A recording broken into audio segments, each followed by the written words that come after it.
Always be aware when working with gasoline, no open flame, no sparks, and make sure the battery is disconnected and the key is out, and refer to your owner's manual for any further safety operations. Tom from Weingartz again. Today we're going to be changing the fuel filter on our Exmark Radius E Series. We're going to be supplying the Exmark fuel filter. You can get these from any of our 6 locations or at our Weingartz.com. You're going to need a pair of pliers. And because we're going to be working with fuel today, I'd recommend wearing a set of gloves, something that can take the fuel. And also be wearing my safety glasses today. So before we get started here, we're going to want to shut off the inline fuel valve. Just turn it a quarter turn. There is also on the side of it, does say off. We're going to turn that to off. We're going to be using a pair of pliers, and we're going to take both band clamps and move them off the fuel filter. I would recommend putting a rag underneath of it, just so once you get any little fuel you do get out, will be soaked up by the rag, not running all over the machine.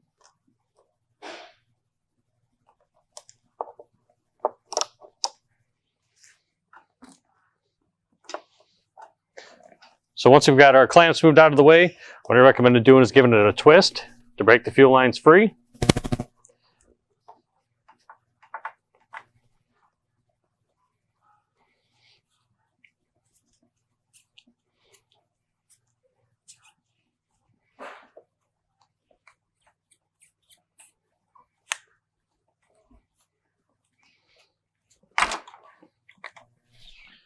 So then properly dispose of our fuel filter.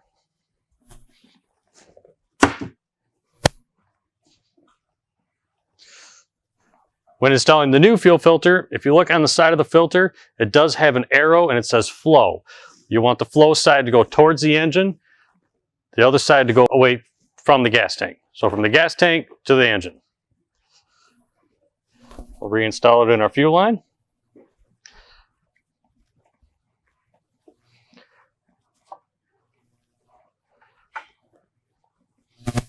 And then we'll reinstall our band clamps around the fuel filter.